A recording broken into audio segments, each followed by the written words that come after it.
thing to keep in mind about omnichannel is that it means different things to different people. And when I'm talking to marketers, it means something very different than when I'm talking to store operators. So often when you have a discussion with a retail marketer about, well, what does omnichannel or cross-channel mean to you? It really typically falls into the bucket of attribution measurement. And even attribution measurement can be very, very complicated because I have three different layers of how retailers look at different touch points and how shoppers are engaging with different touch points. The most simple is within a digital device, what are all the websites that a shopper may go to? And those can be a variety of different properties ranging from, of course, search engines to affiliate sites to social networks to email clients. And then you have how those shoppers engage across different devices, and then you layer on all of the different websites that they may be touching on each of those different devices. And retailers have a hard enough time even getting the right model in place for first click versus last click when a consumer is visiting multiple sites on a single device. But then you have an additional layer of complexity when they're browsing across different devices, and they may be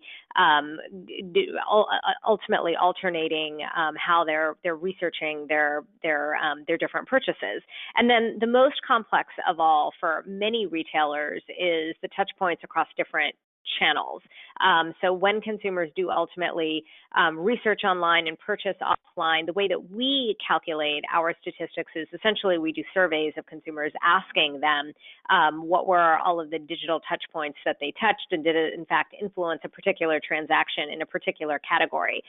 Retailers, of course, want a bit more precision than that, and they're often looking for understanding exactly who may have browsed before they came into a physical store or vice versa. And unless retailers have logged in consumers or they have some way to identify shoppers in physical stores, they often are missing that connection piece. And what you have is a scenario where attribution measurement continues to be a challenge for most retailers, and you have omni-channel marketing continuing to be an issue that retailers are exploring different solution opportunities and looking to get to as high of a match rate as they possibly can with as good of a model as they can that's really reflective of what are the tactics that can influence a transaction in a way that is truly, truly incremental. Now, when we look at omnichannel from a store operator's perspective, it typically means fulfillment.